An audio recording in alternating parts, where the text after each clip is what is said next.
გადაცემის ამ ნაწილში ჩემს შეკითხვებს ბატონი მამუკა გიორკაძე სახალხო პარტიის თავმჯდომარე უპასუხებს. დიდი მადლობა ბატონო მამუკა სტუდიაში სტუმრობისთვის. პირველ რიგში საუბარი მინდა დავიწყოთ ძალების დემონსტრირებით, რომელიც ხელისუფლებამ შეძლო გასულ შაბათს და მანამდე ოპოზიციურმა პარტიებმა წარმოადგინეს საკუთარი ამორჩეველი, საკუთარი ელექტორატი და მხარდამჭერები. 2020 წლის საარჩევნო კამპანიის დასაწყისია ერთგვარად ალბათ ეს გადადგმული ნაბიჯები ამ პოლიტიკური პარტიების მხრიდან. თქვენ როგორ შეაფასებთ ერთი წლით ადრე დაწყებულ საარჩევნო კამპანიას, ერთი წლით ადრე დაწყებულ, ასე ვთქვათ, მხარდამჭერებით ბრძოლას უკვე არ ვიცი როგორ შეიძლება დავარქვათ ამ პროცესს.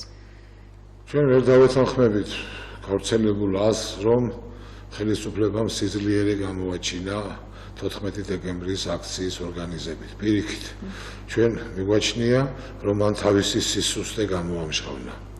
სისუსტე, რადგანაც თვითონვე აღიარა ის მოცემულობა, რომელშიც ვიმყოფებით. პირველი, მას არ აქვს არანაირი ისეთი ინიციატივა და ისეთი ნაბიჯი, რომ საბაბად დაუდოს მოსახლეობის შეკრებას და რიგითობის მიხედვით, ალფაბეტის მიხედვით მოწეული ევროპის საბჭოს თავმჯდომარეობა გამოიყენა ამ მიზნისთვის. ამ საბაბისთვის. ანუ რომ იყოს რამე ისეთი ინიციატივა, კონკრეტული ინიციატივა, ნუ მაშინ გამოიყენებდა მას. გამოიყენა ეს ელემენტი.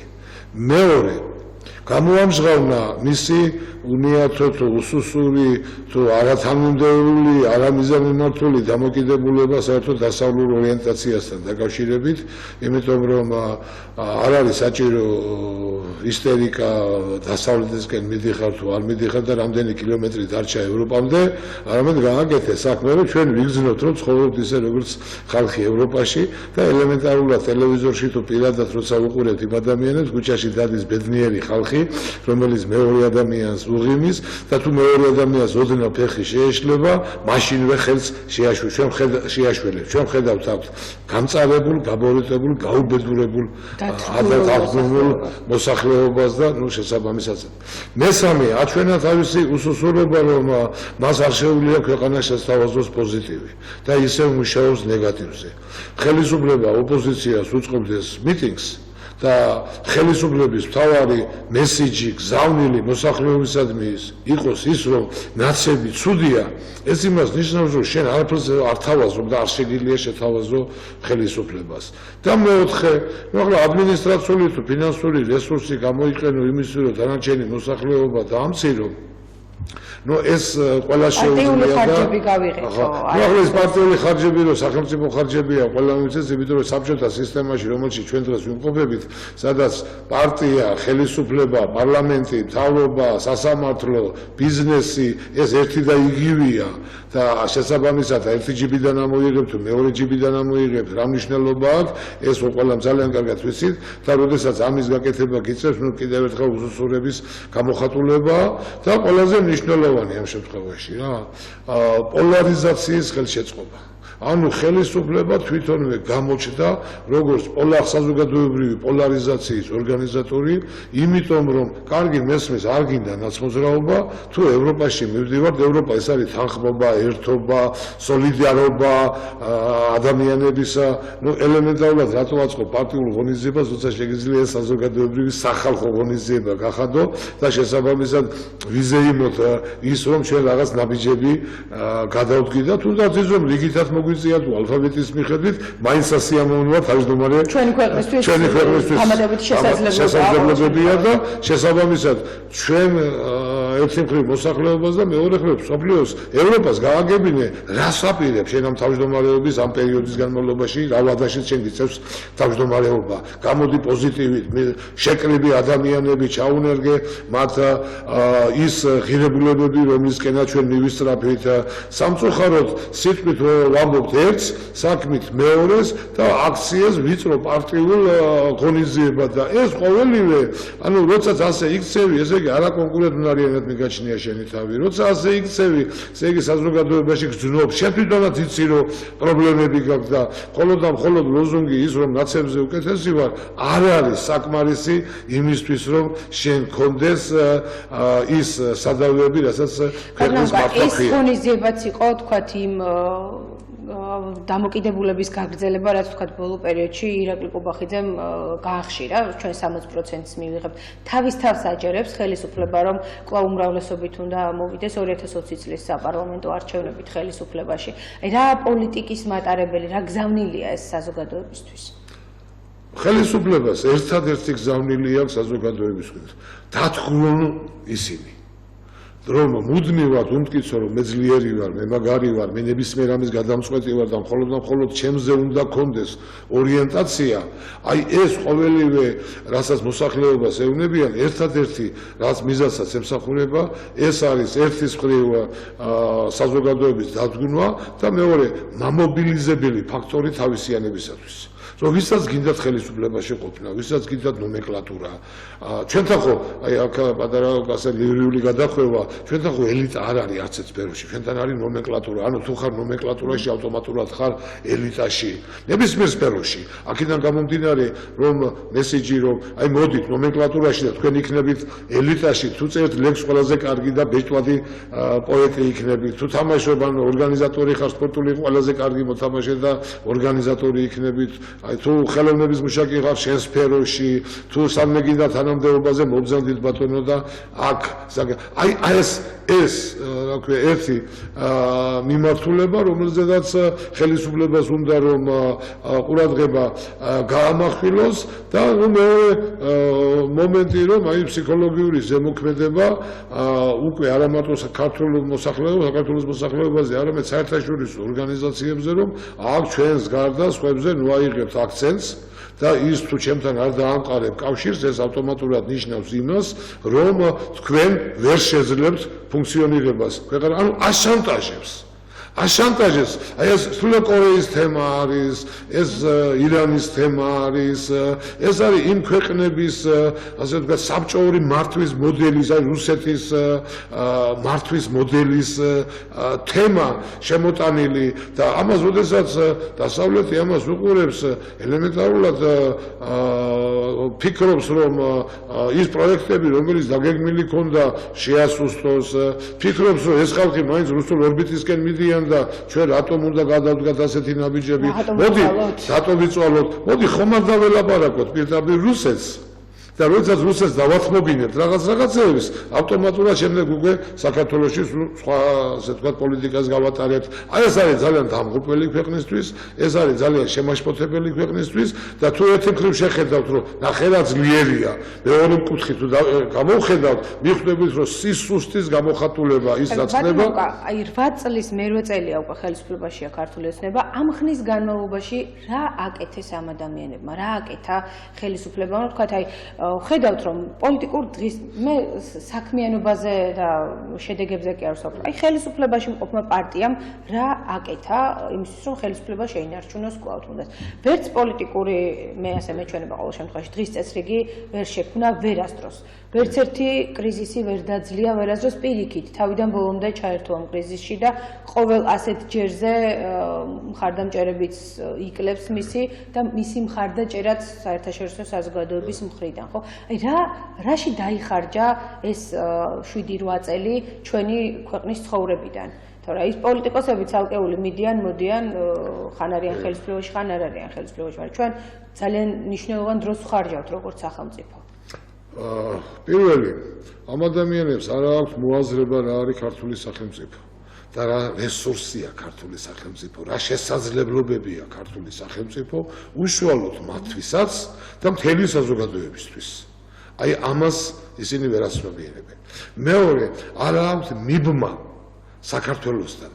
აი პოლიტიკური გენეტიკა არ აქვს საქართველოსთან და შესაბამისად მათთვის დამოუკიდებლობა, ევროპა, სახელმწიფო, ღირებულებები და ეს აი ეს სიტყვები მხოლოდ ასე ვთქვათ ტექსტში გამოსაყენებელი სიტყვებია და არა მისი არსობრივი დატვირთვით, როგორც დავუშვათ ბოლო პერიოდის კომუნისტებს ყოველთვის მოყავდათ ციტატა ლენინის რომელიმე ნაშრომიდან, ისე რომ არც ლენინი აინტერესებდა და ის ციტატას არ აინტერესებდა. უბრალოდ წესი იყო ასეთი, რომ მოხსენების დროს თუნდაც შეეხებოდა ქართული გრამატიკის ფორმებს ან ქართული ზმნის შესაძლებლობებს აუცილებლად უნდა ყოფილიყო ლენინის არაფერი შეხება არ ქონდა უნდა ყოფილიყო ციტატა ლენინიდან და ასე იყო დადგენილი ზუსტად ასევეა ჩვენთან მესამე ამ ადამიანებმა თავის ამოსავალ მიზნად დაისახეს რომ ძალაუფლებით კბობა და ძალაუფლებიდან გამომდინარე ის კეთილდღეობების მოპოვება და შესაბამისად ისე ეპყრობიან ქვეყანას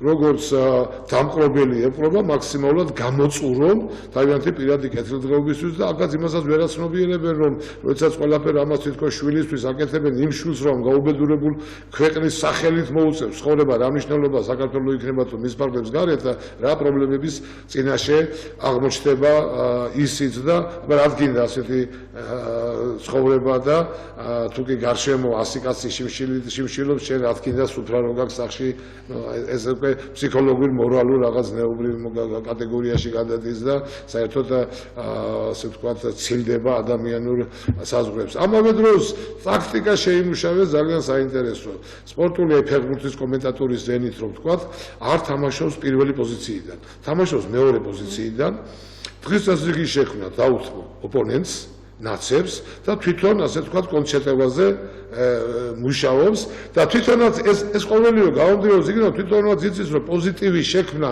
არ შეუძლია ასე დროს ისე საფეხბურთო ენაზე რო ვთქვათ არასდროს არ იცი როდის გაუმართლებს მეტოქს რა თქმა უნდა სწორედ ამაშია და ჩვენი ქვეყნის 30 წლიანი ისტორია ამის ნათელი დადასტურებაა რა ამის ნათელი დადასტურება ვერცერთმა ხელისუფლებამ ვერ მოახერხა თუნდაც ოდნავ მაინც რაღაცა სოლიდური შეექმნა ქვეყნისთვის და შეემატებინა და ისტორიაში შესულიყო რაღაც დადებითი კუთხით. აი სწორედ ამ გზაზე დგას ეს ხელისუფლებაც, იმიტომ რომ მეორე პოზიციაზე თამაშობს, დღის წესრიგს მთლიანად უთმობს და ხედავთ როგორი მომენტია. ბიზნესი, ძალაუფლება, ეს ყველაფერი კონტროლის ქვეშ აღავს, უმკაცრესი კონტროლის ქვეშ არის, მაგრამ მედიის ძირითადი ნაწილი და სამოქალაქო სივრცის ძირითადი ნაწილი ეს დაუთმო, ანუ ქუჩა და ასე შემდეგ დაუთმო მთლიანად ნაცმოძრაობას. დანარჩენი ფაქტობრივად დემოკრატიის იმიტაცია გვაქვს ქვეყანაში, სადაც ნებისმიერ შემთხვევაში ხელისუფლებას აქვს მაინც გადამწყვეტი იმდენი დემოკრატიის იმიტაცია არ არის, რამდენის საკუთარი უსისურობის განცდა, იმიტომ პირველ ნომრად არ შეუძლია თამაში. აი არ შეუძლია დაუშვათ ინიციატივა, არ შეუძლია რომ რაღაცა პრინციპი დააღრა თქვას, რომ აი კონკრეტულად აი მე ვაკეთებ ამას და ამას. შეხედეთ, სულ ზოგადი ფრაზებია. სულ ზოგადი ფრაზებია და რამდენი კონკრეტული რამე თქვა, ვერც ერთი ვერ შეასრულა.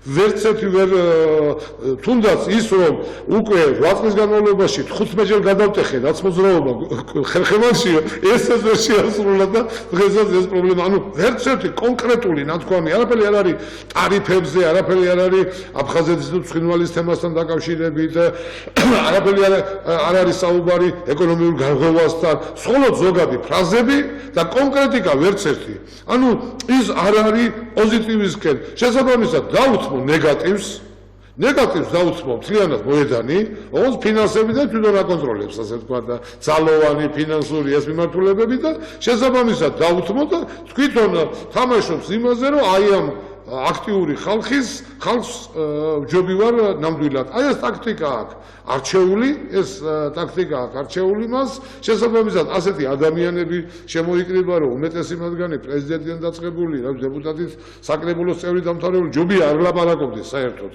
თუ ლაპარაკობენ, ისეთ რაღაცას ამბობენ, რომ საერთოდ ხალხს აღშფოთების გრძნობა უჩნდება და აი ამ ტაქტიკით ცდილობს ის, რომ გავიდეს, მაგრამ აი ძალოვანი ის სადაც ძალაუფლების შენარჩუნებისთვის არის საჭირო აი ამ ბერკეტებს თავიდან ბოლომდე ფლობს და ხელისუფლებას ოპოზიციას რაღაც გარკვეულ ზღვარზე ამყოფებს საშიში რო არ იყოს მისთვის და თუ კი ვინმე ნორმალური გამოჩნდება აიძულებს ან მოუშენ შეუერთდი ამ ოპოზიციას ან და ასე ვთქვათ, იყავი ჩემი. ამ გარს მიუახლოვდა ბატონო მამკა ოპოზიცია ხა დაიწყო უკვე გარკვეული სამართალ წარმოება ზოგიერთი პოლიტიკური პარტიის ლიდერის მიმართ. მე შორს ვარ იმ აზრისგან, რომ რაღაც საკითხებში უდანაშაულობა შეიძლება გიგაბოკერია, მაგრამ მე პირველ ნაწილშიც ვიკითხე 6-7 წლის შემდეგ 10 წლის შემდეგ რამდენად სამართლიანად ჩანს სამართალ წარმოება იმ დანაშაულებებზე, რომელიც დიდი ხანია იცის ხელისუფლებამ და დიდი ხანია იციან საგამოძიებო უწყებებმა. ჩვენ რაც პრაქტიკა გვაქვს ფაქტობრივად ეს უფრო ბრძოლის იმიტაციაა, ვიდრე რეალური ბრძოლა. იმიტომ რომ ამ ადამიანების მიმართ იმდენი დანაშაულებრივი ფაქტები არსებობს, რომ თავისუფლად არის შესაძლებელი ნებისმიერი სისხლის სამართლის კოდექსის ნებისმიერი მუხლი პროკურორის მოადგილე ამბობდა თვითონ მიუსადაგო. 8 წლის განმავლობაში საუბარია მათ დანაშაულებრივ ქმედებებზე, ხელისუფლების მხრიდან ჩვენ რომ საუბრობთ, დაუშვათ ჩვენ არა გვაქვს მექანიზმები და ბერკეტები, რომ რეალიზება გავუკეთოთ, მას აქვს ეს საუბარი, უბრალოდ აქ არის იმიტაცია ბრძოლისა, რომ აი ვითომ ის ებრძვის ოპოზიციას, რითაც უზრუნველყოფს ოპოზიციის მოტივს საბრძოლველად და დაუშვათ რომ დაგვავაწყებინოს ის 10 წელი თუ 9 წელი რა 9-ს რატო არ ქმევენ არმესთვის, როცა მიშა 10 წელი იყო პრეზიდენტად, ჩემთვის ცოტა გაუგებარია, მაგრამ კაი ჯანდაბას იყოს და დაგავიწყებინოს ის რომ აი ამან გადაფაროს ყოველივე. ეხლა მე მარტივად კიდევ ერთ საკითხზე მინდა, აი დაუშვათ როდესაც არის საუბარი აქციაზე, დაუშვათ სახალხო პარტია როგორც ოპოზიციის წარმომადგენელი რატომ არ მიდის, რატომ არ ღებულობს მონაწილეობას. ნახეთ ოპოზიცია როგორ იქცევა, ისე სანახევროდ იმიტაციურ ბრძოლაშია ჩართული. დიდი სიამოვნებით მივიღებ ნებისმიერ ანტისაოკუპაციო ღონისძიებაში მონაწილეობას. მაგრამ ხდება რა, აი მაგალითად იგივე თქვა 20 ივნისის თემა გავრილოვის თემა რა. დეოკუპაცია იყო თავარი ლოზუნგი და დავით და გახარია გადადგეს.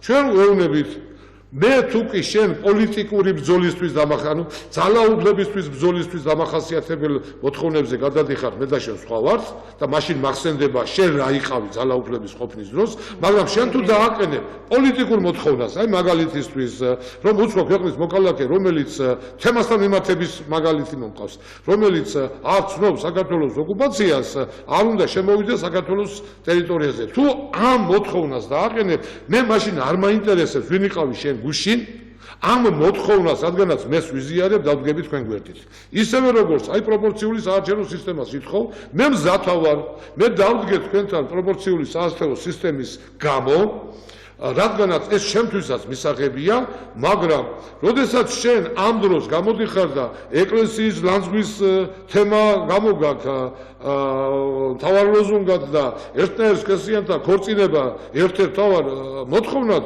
ბუნებრივია, მე უკვე ვეღარა ვარ შენს გვერდით. ანუ ხელისუფლება, აი ოპოზიცია სწორედ ასე იქცევა. ანუ ოპოზიცია ცდილობს მონოპოლიზება გაუკეთოს ლოკალურ ბრძოლებს, თვითონ გახდეს ერთადერთი გამოხატულება ოპოზიციური აზრისა საქართველოში და ხელს უწყობს ხელისუფლებას იმაში, რომ ყველა სხვა ოპოზიციური ჯგუფი გაიგივდეს ნაცმოძრაობასთან.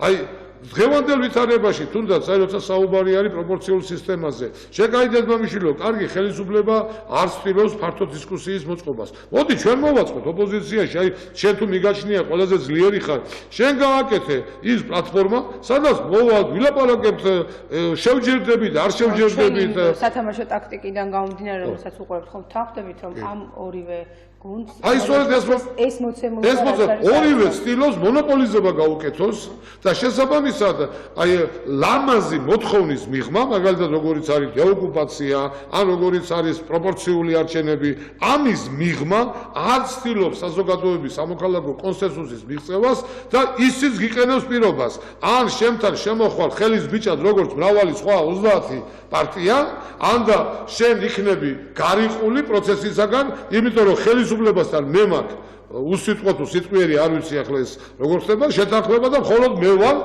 მონოპოლისტი ოპოზიციური აზრის და მედია და პრესა მხოლოდ იმ ხალხს ცვლის ოპოზიციად, რომელიც არის იმ შეკრებებზე.